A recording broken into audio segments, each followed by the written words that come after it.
everyone. Thanks for your patience. A little delayed today, but for good reason. So I have a couple of items at the top.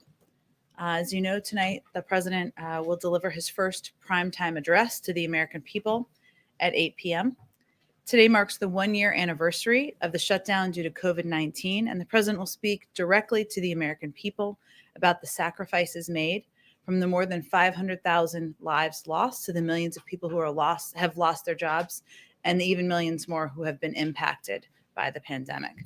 He'll provide an update on the work of his team to address the greatest operational challenge the country has faced and the work his team has done to rapidly increase the number of vaccines, vaccinators, and vaccination sites. And he will lay out the next steps he will take to get the pandemic under control. Even while he is focused on getting the American Rescue Plan across the finish line, he has been reviewing drafts of the speech. Last week he was, and of course through the course of this week, and making line edits. He's been providing line edits in order to ensure that he is striking the right tone and providing the right level of clarity as he prepares to address the country this evening. He plans to provide a clear outline of his approach, level with the American people about what is required of them, but also provide a sense of hope of what is possible. I wanted to provide a little bit more on upcoming travel. Of all of our principles, as we prepare to go out and engage with the American people about what is in the rescue plan. As you know, next week, the president, the vice president, the first lady, and the second gentleman will be traveling across the country to kick off the Help Is Here tour and amplify the American Rescue Plan. On Monday, the first lady will travel to Burlington, New Jersey. The vice president and second gentleman will travel to Las Vegas, Nevada. On Tuesday, the president will travel to Delaware County, Pennsylvania, as you already are aware. The vice president and second gentleman will travel to Denver, Colorado. On Wednesday, the second gentleman will travel to Albuquerque, New Mexico. And on Friday, the president and the vice president will travel to Atlanta, Georgia.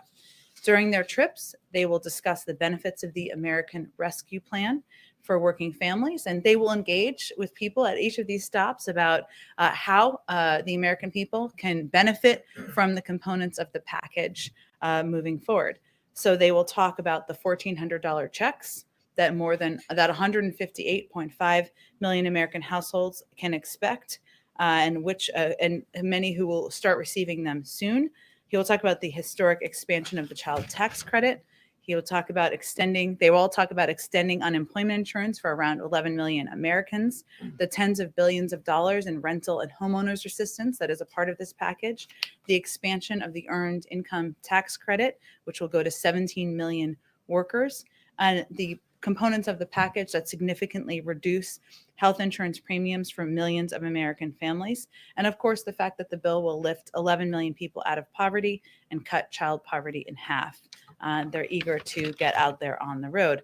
And I have one more exciting implementation update for all of you. Since the Department of Treasury and the IRS are working hard to get relief payments out the door as fast as possible to the American people, people can expect to start seeing direct deposits hit their bank accounts as early as this weekend.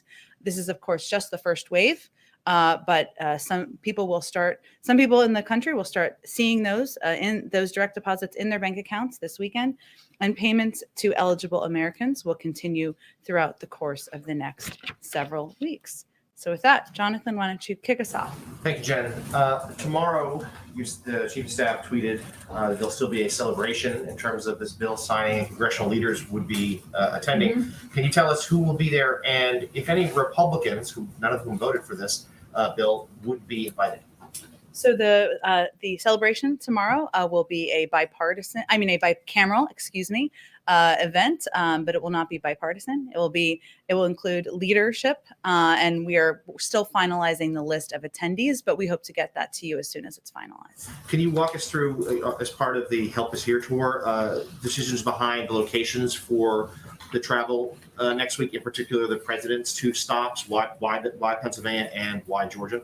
Well, this is just the beginning of the president and the first ladies and the vice presidents and the second gentleman's travel, and they will of course do some travel in addition to next week. But it was important to the president to visit not just blue states, but also red states, purple states. You will see that reflected as we continue to announce travel and trips that he will take in the coming weeks.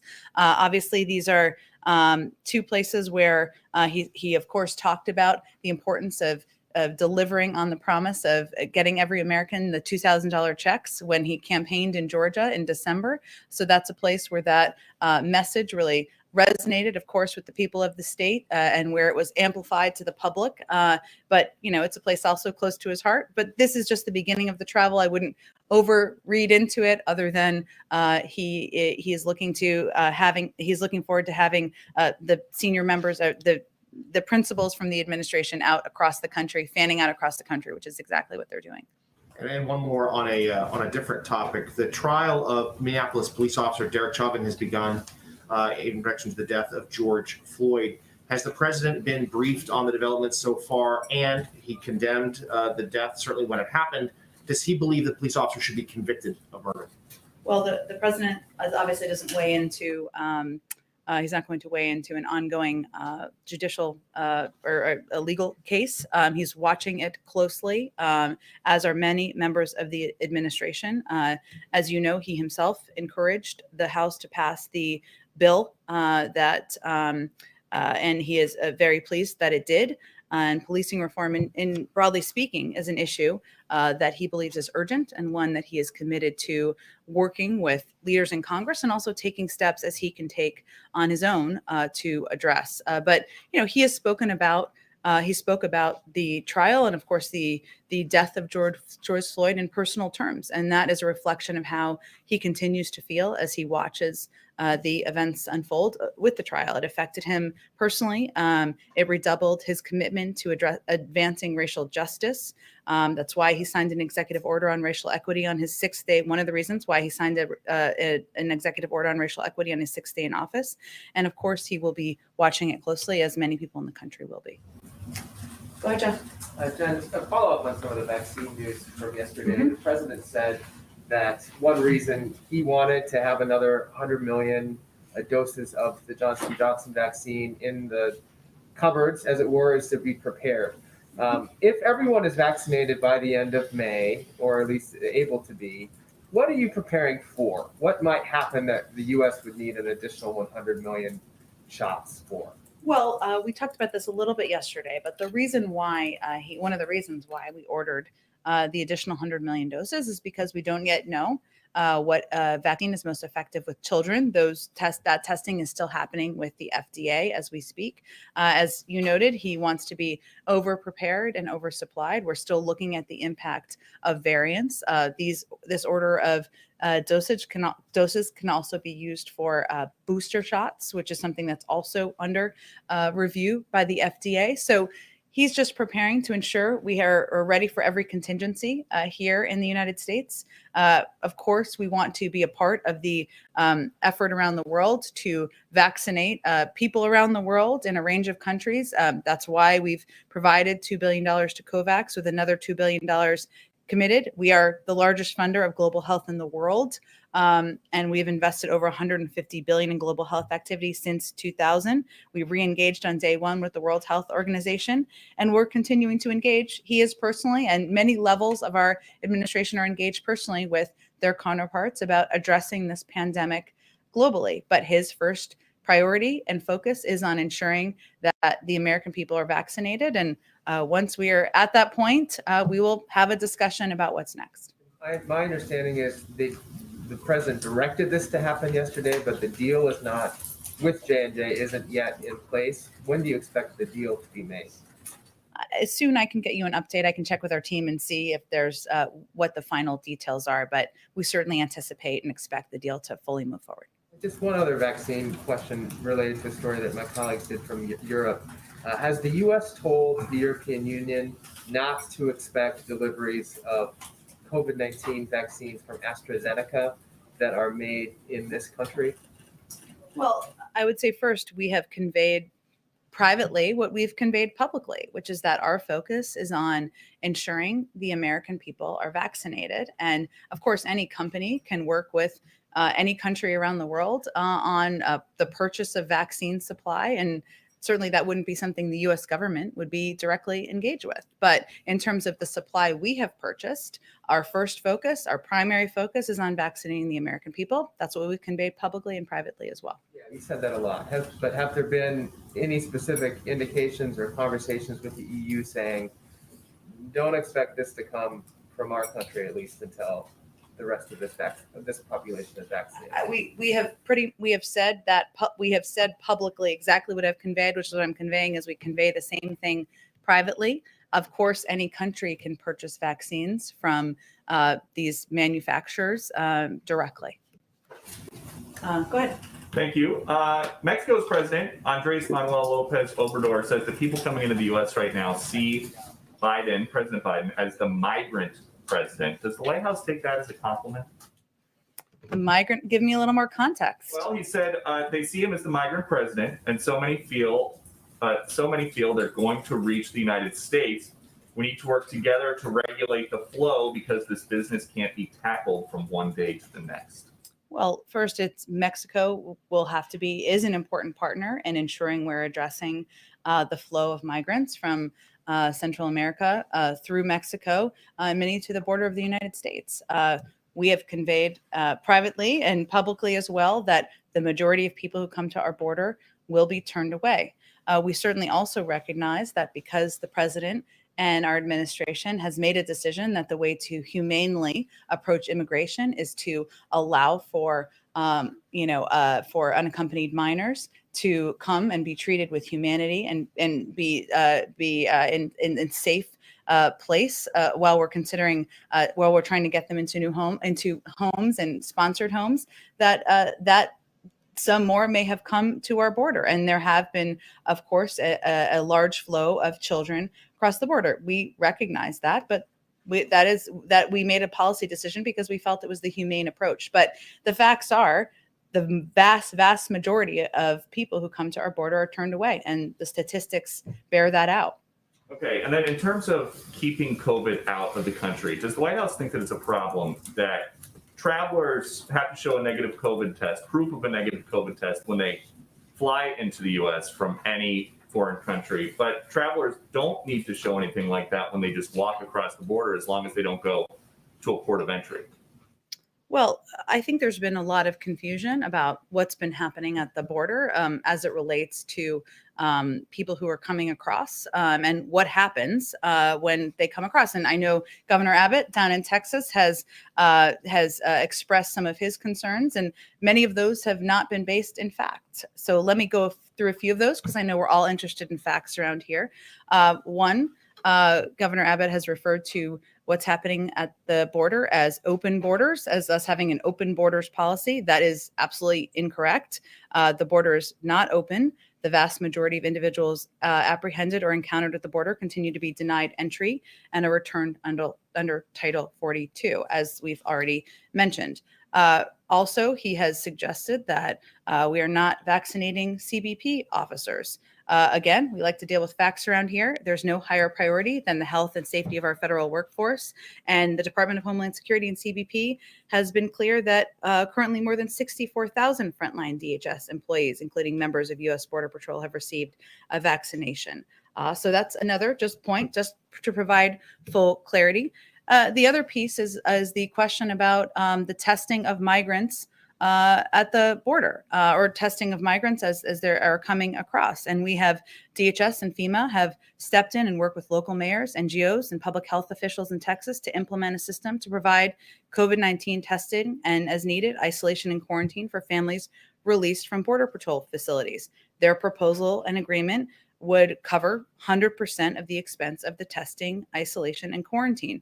But Governor Abbott has decided to reject that. So there's a lot of confusion about these issues, and I just wanted to provide a little point of clarity here. But not asking about Governor Abbott, asking about President Biden in charge of the federal government. Why are the feds relying on NGOs to administer these tests? We've talked to people down at the border who say that migrants are only tested if they show symptoms. That seems like a loophole. That's not an accurate depiction. There's an important role that NGOs, that local mayors, that local officials play in working together. And this is a proposal that was worked with DHS, with FEMA, and others to help address and ensure that people are tested. And Governor Abbott, I raised that simply because he had raised a concern about that. And I wanted to be clear that we've put forward a proposal. So I think the question is, why is he standing in the way of local communities getting the funding and support they need to help with testing, isolation, and quarantining efforts? But again, just a question about Biden administration policy. COVID is COVID. COVID at the Dulles Airport Customs is the same as COVID in a border town. So I'm curious why it is that it's enforced for people flying in from other countries, but it is not a requirement by the federal government to test or to prove a negative test anywhere along the border except at a port of entry. Well, again, I can just describe to you what our policies are. If there's more to convey to you, I am happy to do that. And then just one quick one on green jobs. You guys have talked a lot about tackling the climate crisis while creating good paying jobs. Now the president of the Texas AFL-CIO has come out to say someone working in a refinery leaving to go install solar panels, they're probably going to take a 75% cut in pay. Is that something the administration is aware of? I'm not sure which jobs are being compared there. Here's what I can convey to you. The president is committed during his presidency to invest in, work with labor unions, with climate activists, with with the industry to invest in good paying, clean energy jobs. And he believes that unions have an incredibly important role to play in ensuring that those are high paying jobs, that those treat the people who are in them with the respect and value that they deserve through collective bargaining rights and a range of the benefits of union organizing, being a part of a union. Obviously, that requires additional work and investment by the federal government working with Congress to invest in what we see as industries of the future. Oil and gas jobs are not going away. There are many industries that are, of course, continuing to function. The outgoing administration flooded the oil markets with cheap federal leases. This will not affect oil and gas production or jobs for years to come. But what our objective is to invest in what we see as the industries of the future, where we feel is where the jobs are going to be moving forward. And the president looks forward to continuing delivering on his commitment to doing exactly that. High paying, good paying, but equal paying? High paying, good paying jobs. I think we're comparing a little bit of, I'm not sure what specific jobs you're comparing. What I'm conveying is the commitment to ensuring that jobs in the clean energy industry will be high paying union jobs. That's what the president's objective and commitment is to. Go ahead, Caitlin. The White House has said that President Biden wants to look ahead to a return to normal in his speech tonight, but how does he do that while also striking the balance that 1,500 Americans on average are still dying from coronavirus every single day? You're absolutely right, Caitlin, that his objective is to strike exactly that balance. And this is one of the reasons that he has been line editing the speech for the last week plus to ensure that he is conveying, that he is leveling with the American people, that he is delivering on his commitment to being truthful about the challenges that we continue to face, what is going to be required of the American public to get to a return to normalcy, as you conveyed. But he also wants to provide a sense of hope and what's possible if we abide by the guidelines, if when you have access to a vaccine, you get the vaccine, what people can look forward to. And so that is exactly the balance that he is hoping to strike tonight. So should we expect like concrete steps and policy changes in this speech tonight? I think you can expect, this is his first opportunity, prime time, of course, to really speak directly to the public. We all have a conversation about a lot of these issues every single day. Most millions of Americans out there are living their lives. Some of them, dealing with their kids in school, getting their jobs done, et cetera. And this will be an opportunity for many people to really tune in and hear from him on his plan, on what his team has done to date, what steps they've taken, an update since he took office, but also concrete steps he wants to take moving forward. There will be some news in the speech, but it is really about laying out clearly and for the American public what steps he's taken, what his team will do, and what is expected of them as well. And since he's just signed this bill, has he decided who is going to oversee the implementation of it? And then on the ceremony tomorrow, you have some Republican senators who did not vote for this bill now touting parts of it. What is President Biden's response to those Republicans like Senator Wicker? Well, we invite them to work with us on the agenda moving forward, because clearly the bill that the president just signed into law is something that the American people are excited about, that people will benefit from as soon as this weekend, as we conveyed. And we are hopeful that as the president talks about his Build Back Better agenda, has more meetings with members of Congress, we'll have more people on board from both sides of the aisle. And regarding who's overseeing? We are, as I mentioned yesterday, the president absolutely is committed to having a person who is running point on it. I don't have any personnel announcements today. One question on the border. The administration has refused to call it a crisis, instead of referring to it as a challenge and saying what you call it doesn't make a difference of how you're responding to it. But now today there are over 3,700 children, unaccompanied migrant children, in Border Patrol custody. They're spending on average over 100 hours, 4 days in these facilities that are jail-like facilities not meant for children. So how can you say that's not a crisis? Well, I think what Ambassador Jacobson and Secretary Mayorkas were conveying, and what I've conveyed, is it doesn't matter what you call it. It is an enormous challenge. It is something that is front and center for the president. I noted yesterday, he had what is a regular meeting, but he had a briefing yesterday on the trip to the border. And there are a number of, while there are no final policy decisions, there are a variety of actions under consideration, including identifying and assessing other licensed facilities that can help add safe capacity for these children, relaunching, as we talked about over the last couple of days, the Central American Minors Program, accelerating the unification of children with vetted families, family and sponsors, steps like embedding HHS and ORR in the earlier parts of the process. So, the president is very focused and very in the weeds on the operational details here, and on taking and pushing his team to take every step that can be taken to address exactly what you noted, Caitlin, which is the fact that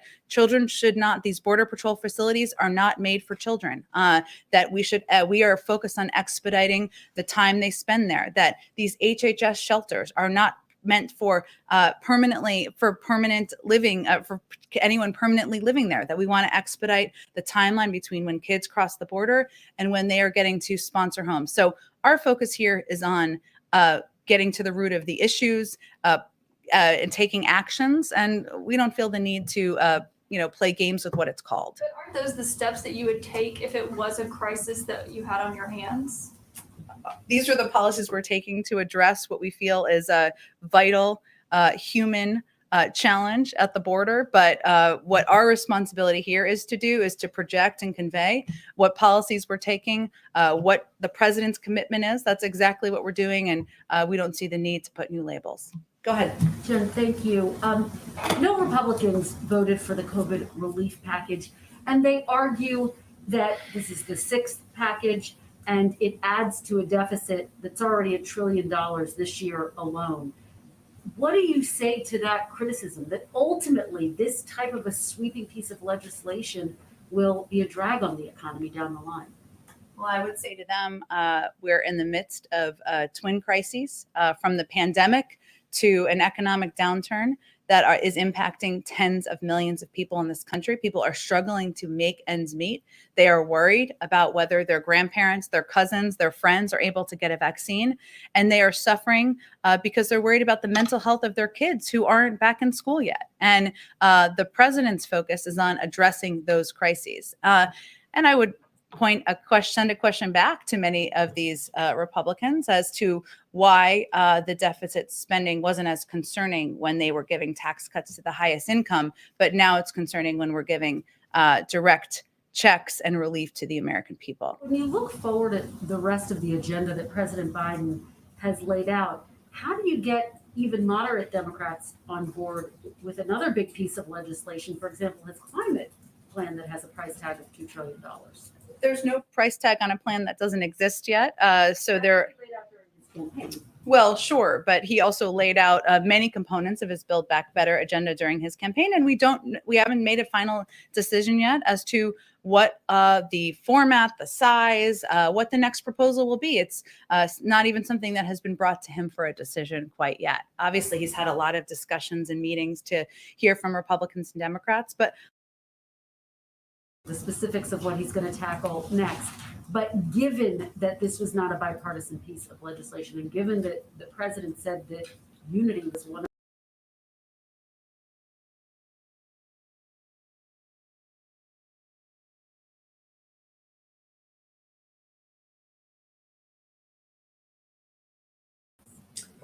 well, the president would, of course, love to have bipartisan support. And there are areas of policymaking that he has talked about quite a bit, as you noted, some of them on the campaign trail, including infrastructure. Modernizing our immigration system has actually historically been a bipartisan policy making issue. He had a meeting on cancer and addressing cancer and tackling cancer, of course. There are a lot of issues that he feels there's opportunity to work together on, and the door to the Oval Office remains open to bipartisanship, to finding ways to certainly work together. I could try one more time on the issue at the border and just follow up on the comments of the Mexican president, who said that the surge in unaccompanied migrants is because they see the president as the migrant president. What does that say about how the president is handling this situation? Look, I think the president has been clear, as has every member of our administration. You had Ambassador Jacobson doing this the other day, that the border is not open. Now is not the time to come. We turn away the vast majority of people who come to the border. The vast majority. These numbers are put out by CBP and the Department of Homeland Security, and people can see those numbers. We stand by our decision and our policy as an administration not to send unaccompanied minors back on the treacherous journey. So, that is our policy because we feel it's humane and it's moral, and we think the world sees it that way as well. Does the message need to be even clearer, though? Yesterday, Ambassador Jacobson acknowledged that, yes, she said in her own words, you're trying to walk and chew gum at the same time. Yeah. Does there need to be a more streamlined message in order to prevent this surge? Well, she also talked about, Kristen, which is true, in the region, we're working against the efforts of smugglers and others who are conveying a different message. One of the steps we're taking that I touched on a little bit earlier is also thinking of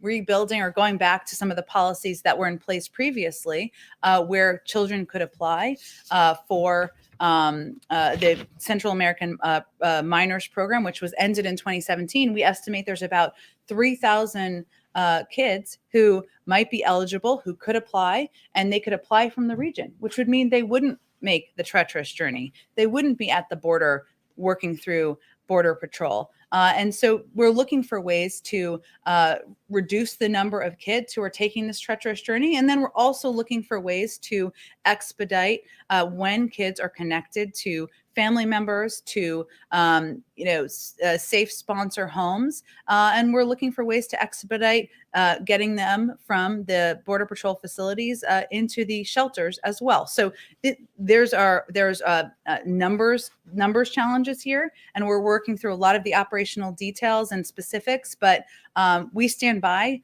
what we feel is a more humane approach to what is happening at the border. And we are looking for ways operationally to make it more efficient, to move kids through the system more quickly. And ultimately, when they get to the point where we're there with sponsor homes, many of them will not be able to stay. Most of them, they have to apply and they have to go through the process. But we still are working for ways to expedite the system in the meantime. Go ahead. One follow-up on Jeff's question on the discussions with the EU. Sure. On the I don't know if it's necessarily an export ban, but the EU is saying the US request was denied to export vaccines. But specifically on the AstraZeneca one, that's not yet authorized in the US, and the US hasn't sought authorization. So why are you guys sitting on these doses that could be used in the EU now, because it's already authorized there, but not here? Well, we're not sitting. I'm not sure which doses you're talking about that we're sitting on. there's a report out of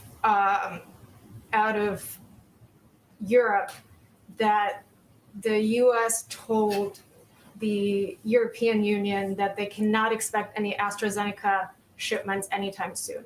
Well, we don't own purchases. We didn't purchase AstraZeneca supplies. I mean, so there's no export prohibitions, and all vaccine manufacturers in the United States are free to export their products while also fulfilling the terms of their contracts with the U.S. government.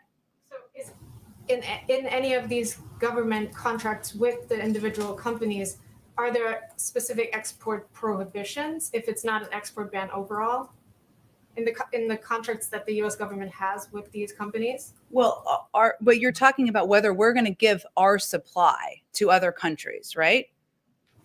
Or are you talking about whether these manufacturers are going to sell doses to other countries?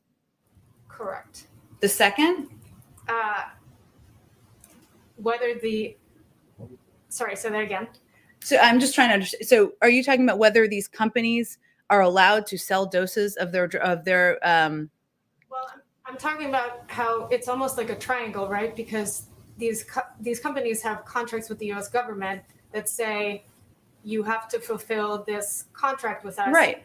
And so is any of that prohibiting then exports of any of the doses produced here as I to just the European conveyed, Union? these are not export prohibitions. Vaccine manufacturers in the United States are free to export their products while also fulfilling the terms of our contracts. There are supply that they are producing for the United States, but they can also work with other countries. And Sorry, now I think Okay. we're on the same level. So okay, the contracts that you have with these companies, are there any specific, is there a specific provision in those contracts that would say you cannot export until you fulfill our contractual obligation with the U.S. government? I don't have any more details of the contracts, but obviously these companies can work with other countries on selling their products. Manufacturers can work with them with these countries directly.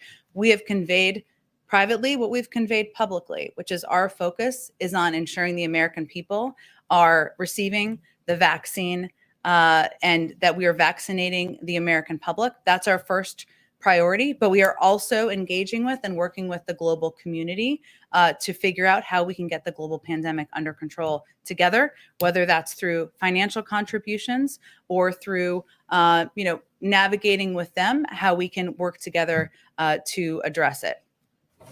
But we'll continue to evaluate as more vaccines become available in the United States. AstraZeneca isn't even approved at this point. One other topic, completely different. You just said again, the president hasn't yet made a decision on the next legislative package or what it will be and when it will be unveiled. It seems to be a little bit of momentum led by Senate Majority Leader Schumer on a package that is like a broad sort of countering China package. Is the White House coordinating with the Senate Democrats on this? Are you in touch with them? And is the president sort of actively going to engage with this effort? With the proposal by Senator Schumer? Correct. I'm certain if Senator Schumer wants to discuss it with him, he's happy to discuss it with Senator Schumer, with Leader Schumer. But I would expect the president's agenda moving forward will reflect the Build Back Better agenda that he talked about on the campaign trail. But the order, the size, the timeline has not yet been determined. Go ahead.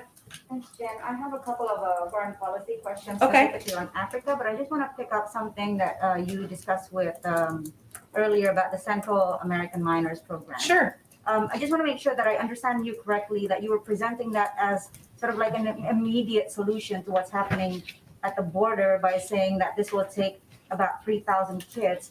Well, what I don't understand is that, first of all, what's going to be processed are the kids who were already in the process, and it was stopped in 2017.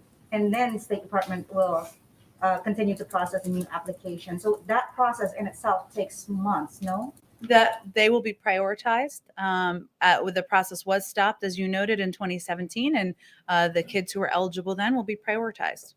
So it's not an immediate solution to what's happening in the border. I don't think I said that. I don't have a timeline for you, but it is what I actually, if you were listening earlier, I gave a number of steps, actually. That's one of the steps. The other steps and address some of the things that you just raised, including the fact that we are working to find ways to accelerate the unification of children with vetted families and sponsors, embedding ORR and HHS in earlier parts of the process. We're identifying and assessing other licensed facilities. So this isn't a challenge that's going to be addressed through one step. But certainly, the Central American Minors Program is a way. And the reason I talked about it is because it's a way to help ensure that the application process for these kids happens not while they're sitting in shelters in the United States or even with sponsor families, but when they are still in their home countries, and they will know before they make the journey that they are able to come and stay in this country. And that's a pretty pivotal step to take. Thank you for clarifying that. Now on the issue of Africa, does the president share the assessment of Secretary Blinken that what's happening on the Western Tigray region of Ethiopia is ethnic cleansing? Does the president have any specific view on the particular role of Prime Minister Abiy in this conflict? And is the U.S. considering any kind of action beyond urging the Ethiopian government to stop sending their forces? Yeah, I got an update on this from my team earlier. So let me just see what I have here to update you on.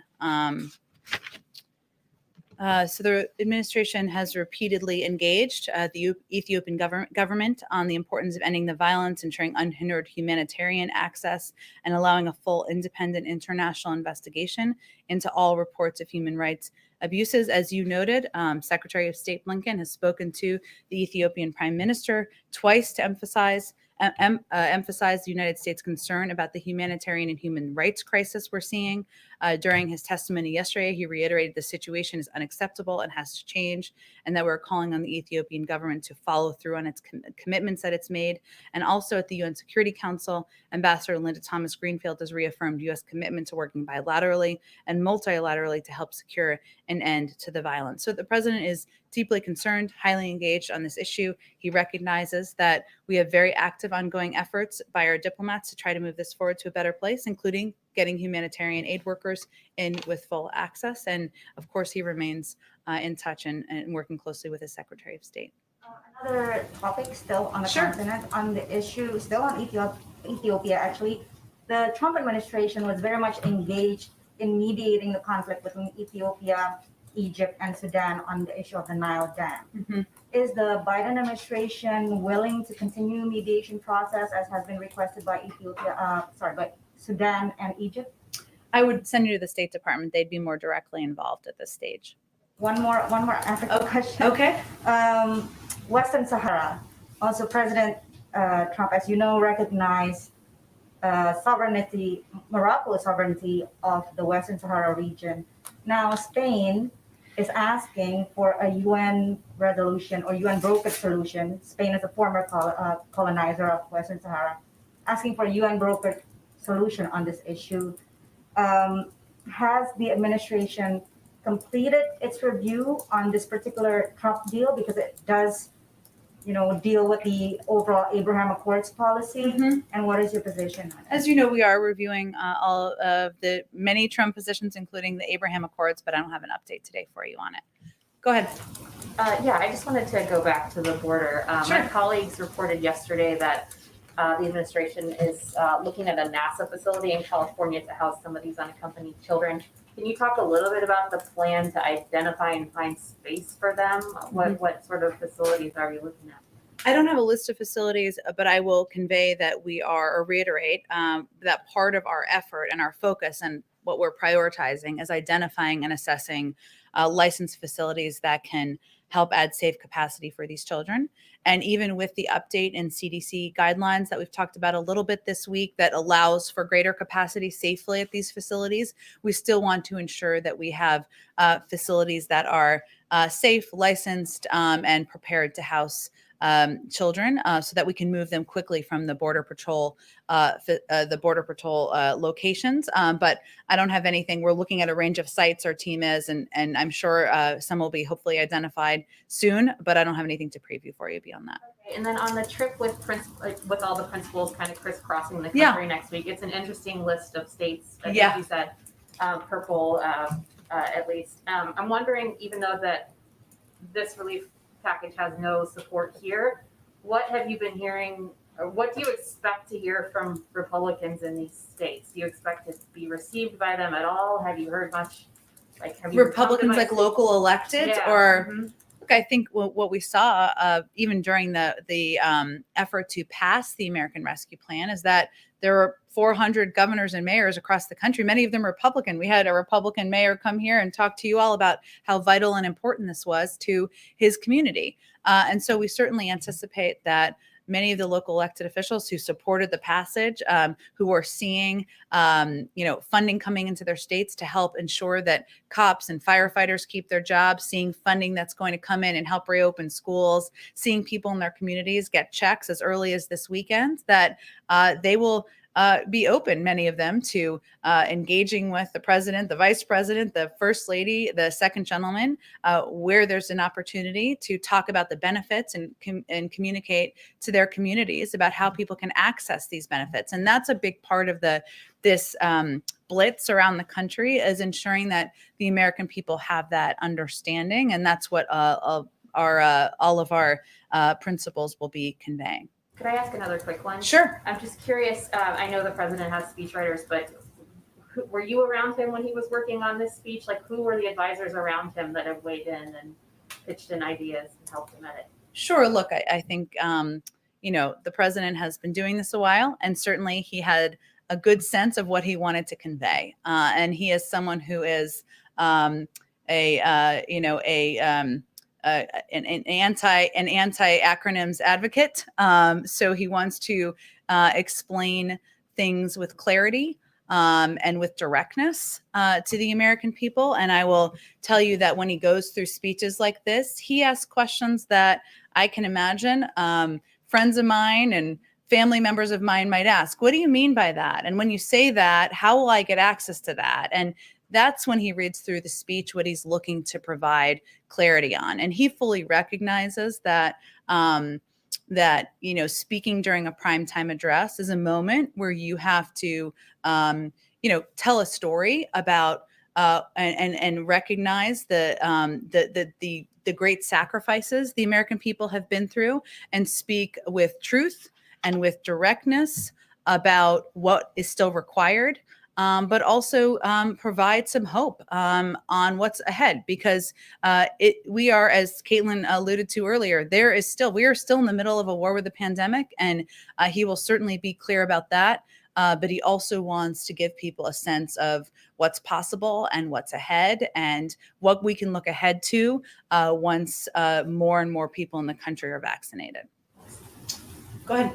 So the president has visited Wisconsin and Michigan. He's going to visit Pennsylvania and Georgia.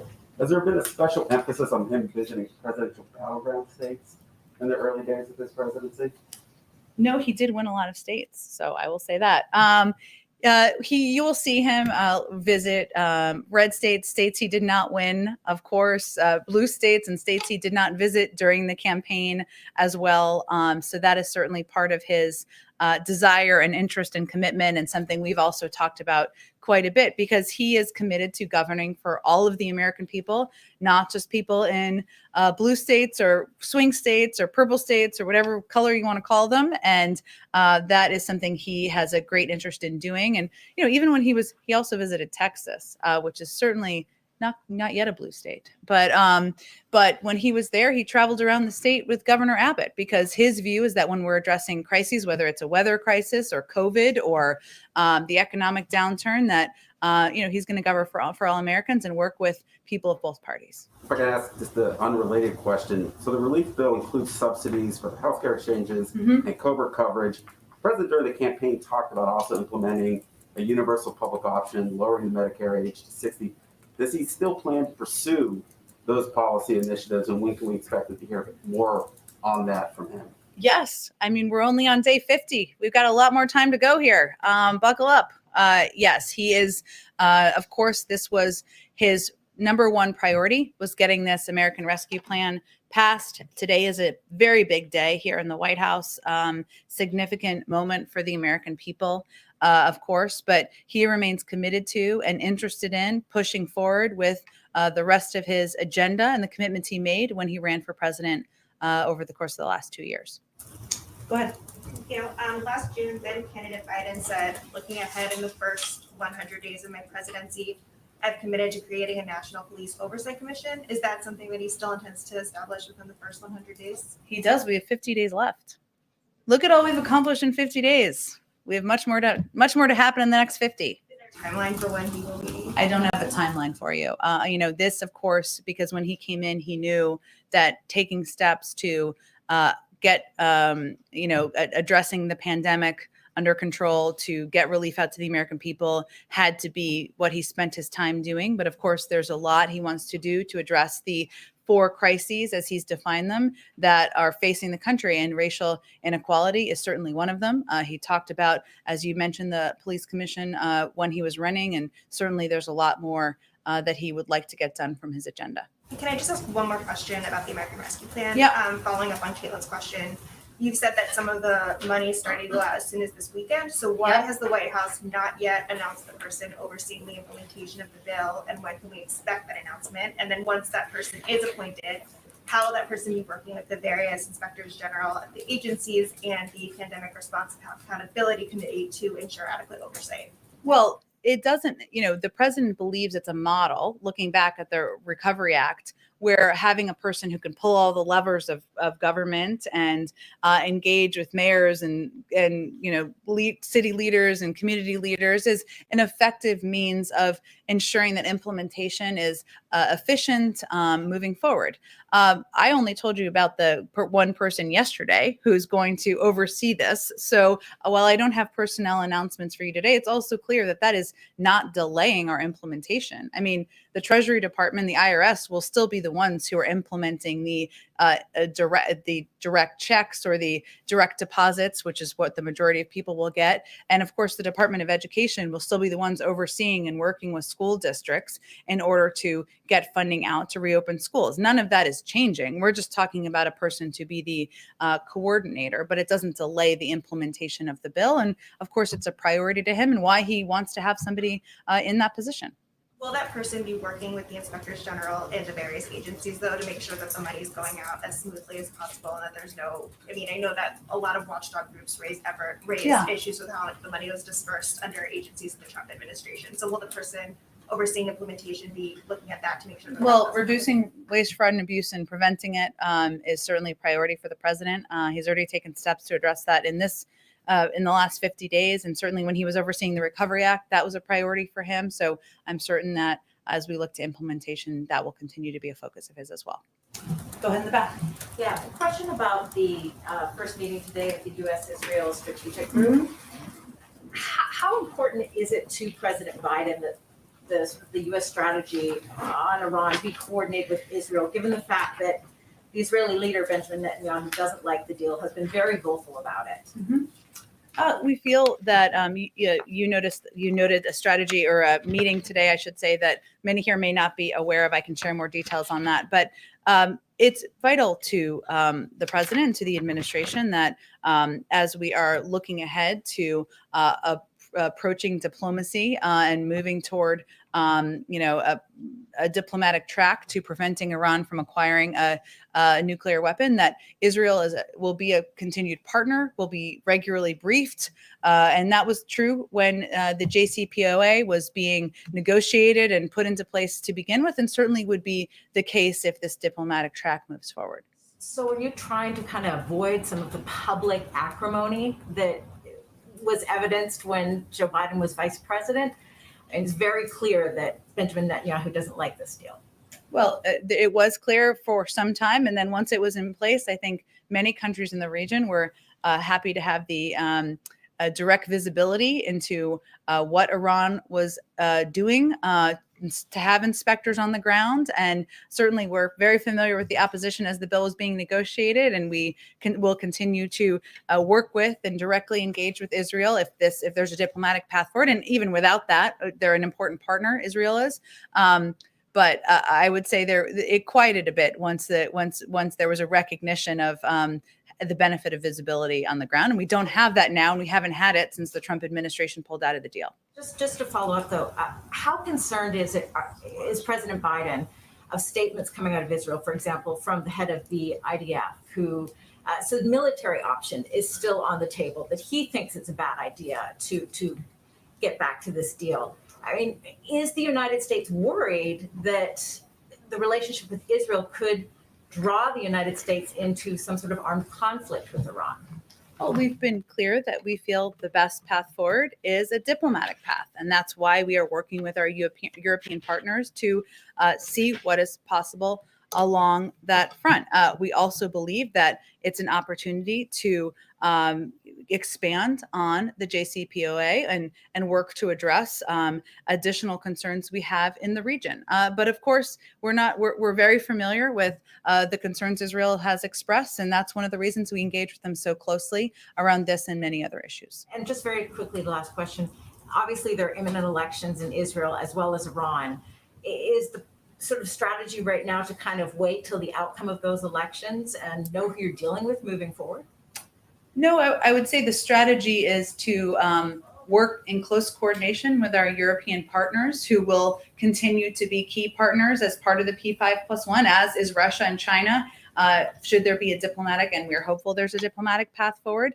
And certainly we are, we view this as part of a diplomatic process, waiting to see what the back and forth about the engagement will be. But we're not looking to delay the diplomatic process. We are, looking to hear back from the Iranians and work closely with our Europeans on the process.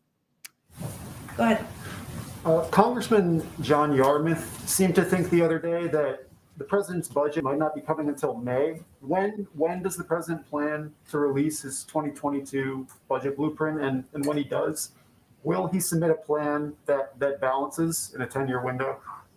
I don't have any predictions for you on the timeline of the budget. As we talked about a bit during the transition, because of some of the intransigence of political appointees during the transition period, we already anticipated it would be delayed back in December and January. Obviously, the fact that we don't have a confirmed OMB director in place doesn't help expedite that timeline. But so we knew it would be delayed, but I don't have a specific timeline for you or a frame of what it will look like. And on does the president support congressional Democrats' push to restore earmarking? Is that a way to sort of foster bipartisanship after this $1.9 trillion package that didn't get any Republican support? Well, we don't have a package yet that we're talking about that we are working through with Congress. Obviously, the president's spent 36 years in the Senate, and he is quite familiar with the role of earmarks, but when we have a package to announce and we're talking about the legislative strategy, we can probably talk about it more. Is that, because Democrats are making the case that this will, it's a way to get Republicans to support spending bills, things along those lines. Is that the White House's view? Is earmarking a potential path to sort of break some of this gridlock? We just don't have a legislative package we're even talking about here. So when we do, we can have a discussion about what the legislative strategy is. But we're not at that point. We just signed into law. The president just signed into law today a $1.9 trillion package that he is looking forward to implementing. That's our focus. And in the coming weeks, I'll have more to say what's next. And then we can have a discussion about how we're going to get that package through. On the $1,400, sorry, one more. Go ahead, you're fine, go ahead. On the $1,400 checks, consumer advocates are raising concerns that private debt collectors might be able to intercept part of it, because apparently language protected that in the last round of $600 checks, but because of the budget reconciliation process, senators had to cut that out. Would the president support standalone legislation? I think Senator Wyden says he's going to be working on that. And how does the president expect to get standalone legislation to take care of that issue? And how does the president expect to get bipartisan support for sort of these provisions, technical corrections like these that pop up, on every major bill like this? I'm not sure if there are technical corrections needed. I'd have to talk to the Department of Treasury about that. I mean, in terms of the checks, 90% of them will go via direct deposit to people's bank accounts that they have because of people paying taxes. If there are other additional components that require that, I'm happy to have that discussion with them and see if they think there's technical changes needed and if those technical changes require Congress, which I'm not sure they would or wouldn't at this point. Go ahead in the back. Thank you. I have a couple of questions. Last week, President Biden, in his virtual interaction with NASA scientist Dr. Mohan, said that people of Indian descent are taking over the country. Can you clarify that? What did he meant by that? Because there have been some criticism by his opponents on his remarks. Well, I would first say that the president was just recognizing and honoring and valuing, or this was his intention, the incredible contribution of Indian Americans to science. He was speaking to an Indian American woman who is, of course, a scientist and an important part of the NASA team. And he also was, of course, recognizing the incredible contribution of his own vice president. And he just believes that it was a reflection of his belief that Indian Americans make a great contribution to the fabric of society, whether it's science or education or the government. And that was what he was trying to convey. Okay, a number of Indian Americans who came to this country as illegal immigrants and want to make this as a home, they feel that this administration is not much focused on resolving the issues related to legal immigrants, rather than they're more focused on illegal immigrants. What do you have to say on that? I would say you should write an article about how the president's immigration bill proposes a number of fixes or changes in the legal and legislative system to ensure that those issues are addressed, and we're eager to move that forward with members of both parties. I have one China question. Okay. Today is 50th day, and tomorrow President is addressing the Quad Leaders Summit, and a few days later, the Secretary of State and NSA are having their bilateral meetings in Ankara on China. After 50 days, what are the major asks from China? What do you want China to do so that to improve the relationship that the United States has with Israel? Well, I would expect, obviously, this meeting next week.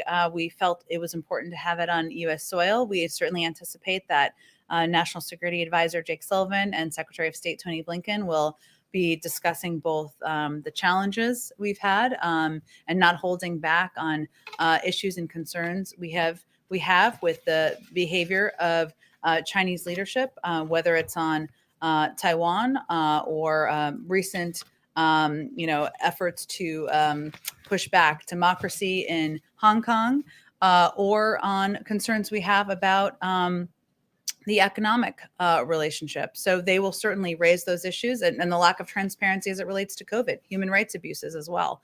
But they'll also talk about areas of opportunity and ways we can work together. We certainly will not be holding back in the conversation, but they wanted to, it's an important moment next week to engage directly and in person. And I know they're looking forward to it. We'll have a robust readout, I'm sure, when that meeting concludes. The foreign journalist colleague of mine who's going to be present here has sent me a question for you.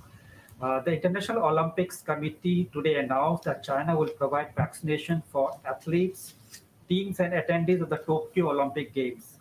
What is your response to IOC's announcement? Does the administration recommend the U.S. athletes and attendees get vaccination from the Chinese? I would send you to the U.S. Olympic Committee. We, of course, are working to ensure that the American people have access to vaccines. We'll have enough to vaccinate, I should say, all American adults by the end of May. Certainly that includes Olympic athletes, but I would refer you to them on their plans for vaccinating athletes. Go ahead. Thanks, Jen. A couple on topics we haven't touched on yet, but Politico ran a poll yesterday, I'm not sure if you saw it, finding that 53% of Americans think that there should be a ban on transgender athletes competing in women's sports. Included in that were 40% of Democratic respondents who agreed that there should be a ban, and 49% of independents. Obviously, the president is committed to advancing LGBTQ rights, but looking at this through his call for unity lens, do you think these opinions are coming more from a place of trying to protect women's rights or equality in athletics, or are these just flat out bigoted opinions that the president shouldn't acknowledge at this point in time? The opinions in the poll? Well, People who voice support for banning transgender athletes. I from did being not women's conduct the sports. poll, nor was I Okay. part of the polling committee that had conversations with people. What I can convey to you is that the president believes, regardless of this poll in Politico, did you say Politico, I guess? Politico and Morning Consult. I didn't see the poll or the article, but I didn't read Playbook. But the president believes that transgender rights are human rights, that kids should not be discriminated against and should be able to play sports. And that continues to be his belief. And that hasn't changed. But I'm not going to guess or attribute motive to the people who responded to that poll or any poll, actually.